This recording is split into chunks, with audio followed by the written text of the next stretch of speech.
Carl Jung once said, "Synchronicity is an ever-present reality for those who have eyes to see." And in that single sentence, he invites us into a way of understanding the world that is both deeply mysterious and profoundly personal. Today, we begin our exploration of synchronicity, the strange and powerful phenomena where events align in meaningful ways without any clear cause. A moment where something happens seemingly by chance, and yet it feels like more than a coincidence.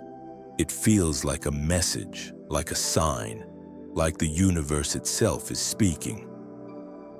To understand synchronicity, we have to begin with a question, a simple but essential question. What is meaning? Most of us are used to thinking about life in terms of cause and effect. We drop a ball, it falls. We study hard, we get good grades. Our world is built on this logic. It is how science explains the physical universe. But not everything fits into that framework. Sometimes things happen that seem to defy it. You think of an old friend and then they call you.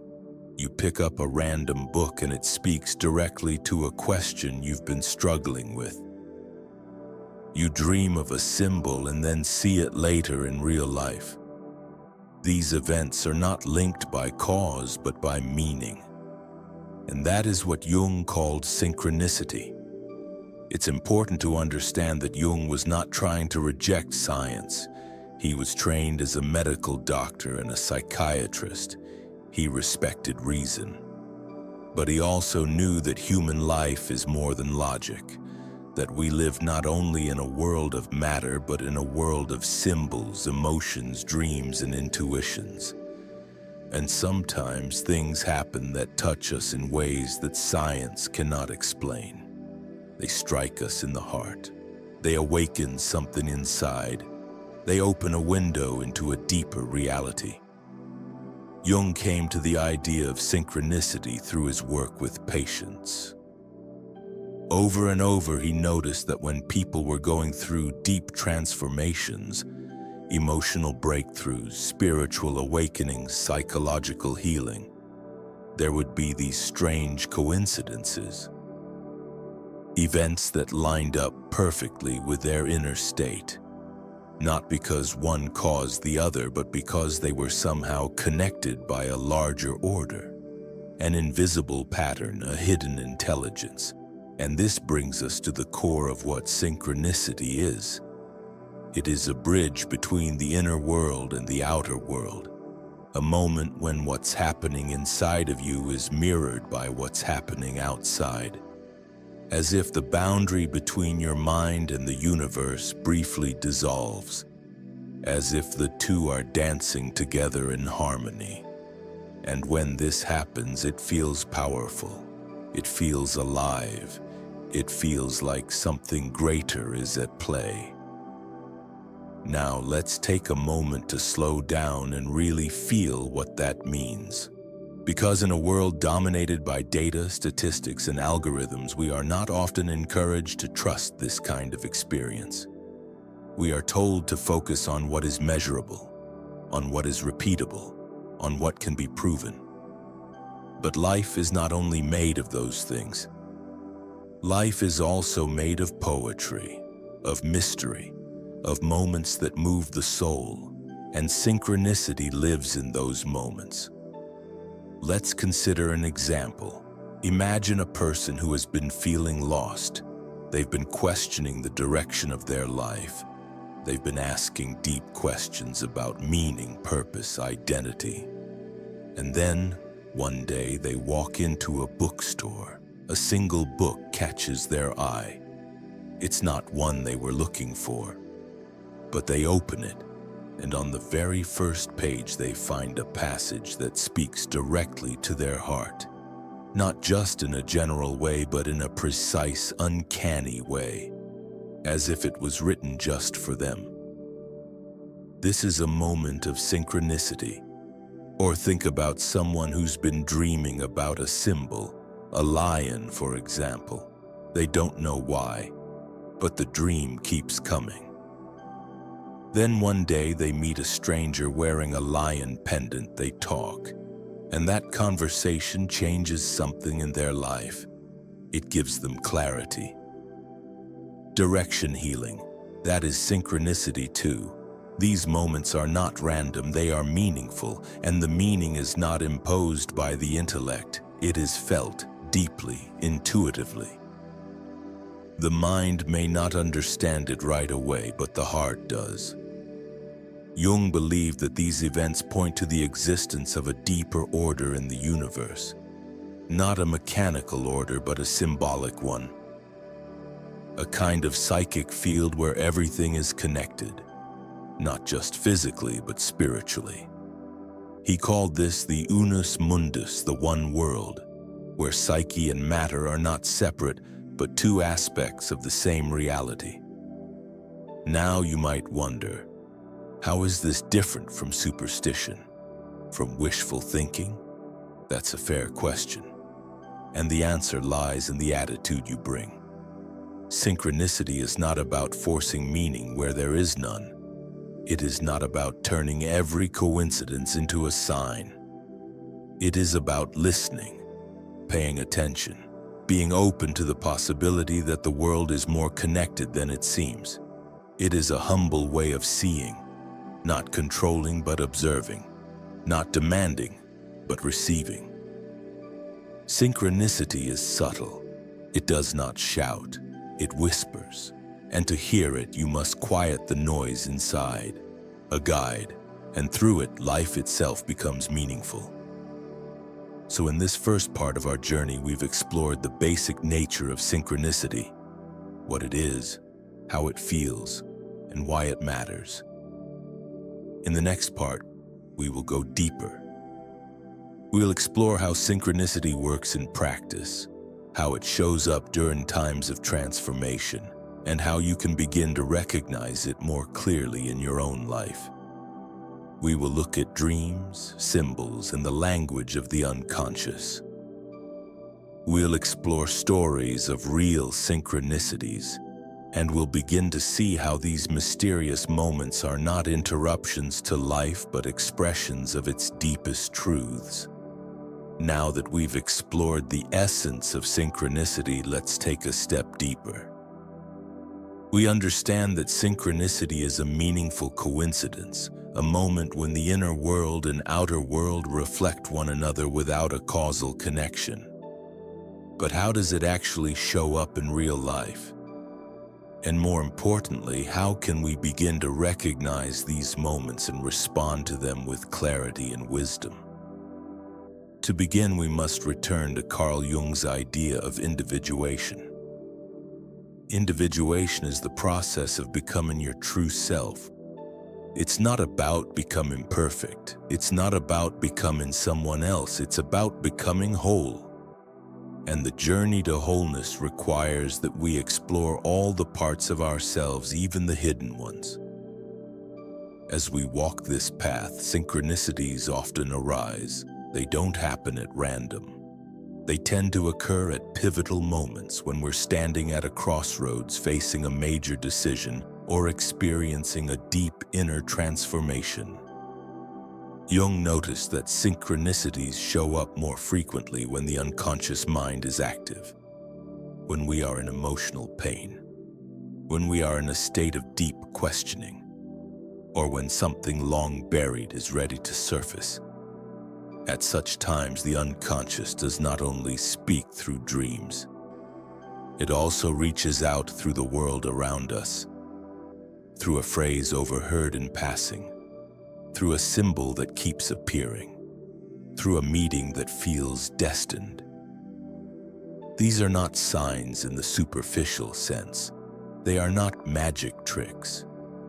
They are expressions of something real moving inside you and being reflected back through the outer world. Imagine, for example, someone who has been struggling with guilt. Perhaps they made a choice years ago that haunts them.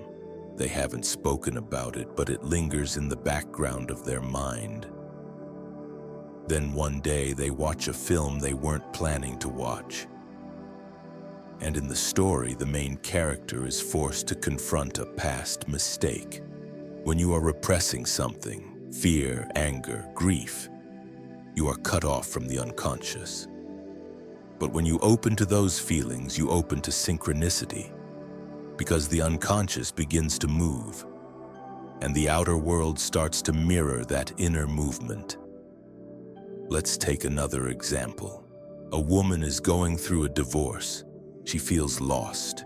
She questions everything, her identity, her future, her worth. One evening, she's walking down the street and sees a butterfly land on her shoulder. Something about it strikes her. She goes home and dreams of butterflies. The next day, a friend gives her a gift without knowing anything about the butterfly. It's a small sculpture of a butterfly. She begins to cry. Not because the butterfly is magic, but because it has become a symbol of change, of rebirth, of transformation. Her soul is telling her something, and the world is echoing it. This is how synchronicity becomes a conversation, a sacred conversation between you and the deeper layers of reality. It is not about superstition, it is about sensitivity, about recognizing that life is more than a sequence of accidents, that there is intelligence in the pattern, that you are not alone. Some people ask, how do I know if something is truly synchronicity or if I'm just imagining it? That is a valid question. Jung would say, it depends on the impact. Synchronicity hits you, it moves you, it feels different. It's not just coincidence, it's meaningful coincidence. You feel it in your bones, in your heart. It resonates with a part of you that is deeper than reason. You don't have to explain it to others, it's personal, it's sacred. And over time, as you learn to trust that feeling, you begin to walk differently through the world. More aware, more alive, more connected. Jung's idea of synchronicity was influenced by many sources: his study of Eastern philosophy, his collaboration with physicist Wolfgang Pauli, his own personal experiences with dreams, visions, and the unconscious. He saw synchronicity as a bridge not only between the mind and matter, but also between science and spirituality. Between psychology and metaphysics, it was a way to honor both the rational and the intuitive, the known and the mysterious. And perhaps this is why it resonates with so many people. Because deep down, we all long for meaning. Not just the meaning we make, but the meaning we discover, the meaning that finds us. The kind that arrives not through force, but through grace. When synchronicity happens, it reminds us that life is not flat. It is layered.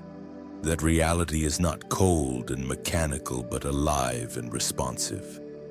That we are not simply observers of the universe, but participants in its unfolding. So let me ask you this. When was the last time you experienced synchronicity? A moment that seemed to come out of nowhere, yet felt like a message meant just for you.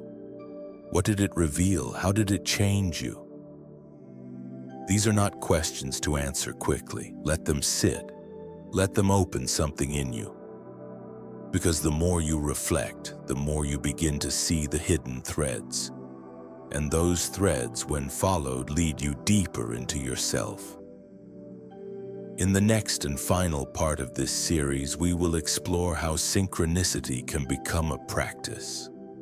Not something that just happens to you, but something you walk with. We will look at the connection between synchronicity and destiny, between meaning and mystery. And we will end with a meditation on what it means to live in alignment with the deeper intelligence of life. In this final part, we turn our attention to a profound idea. What if synchronicity is not something rare or accidental, but something we can cultivate? What if it's not just an event, but a relationship? a way of being in the world that opens us to deeper meaning, connection, and truth. To live in synchronicity is to live in alignment with the self. In Jungian psychology, the self with a capital S is not the ego. The ego is your conscious identity, what you know about yourself, what you present to others. But the self is much larger. It includes both the conscious and unconscious parts of you. It is the wholeness of who you truly are. And when you live in harmony with the self, the world around you begins to reflect that wholeness. This is when synchronicity becomes a guide. But how do we align with the self? How do we move from confusion to clarity, from fragmentation to integration? Jung would say it begins with awareness. You must become aware of your inner world, your feelings, your dreams, your wounds, your desires, and not just the pleasant ones, all of them. Because the self is not only light, it includes the shadow. That's why inner work is essential.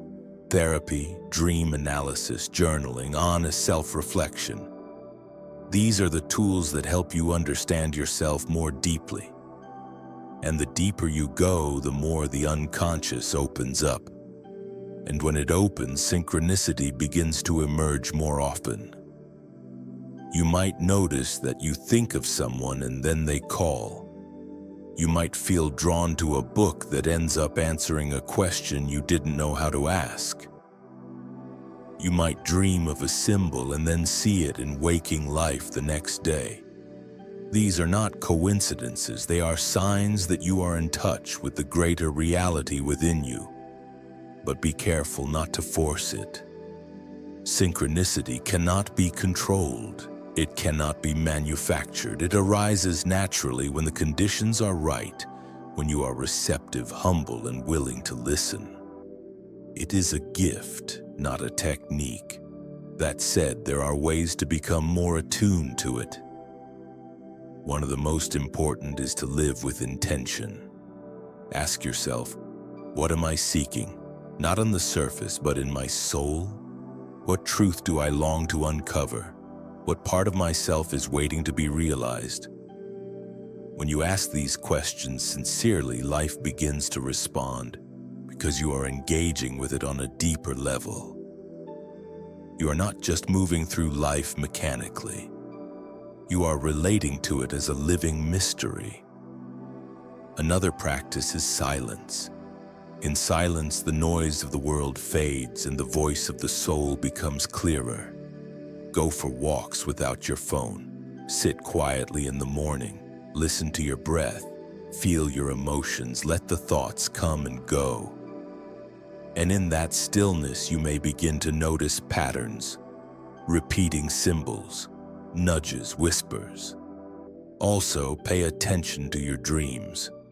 Jung believed that dreams are the royal road to the unconscious.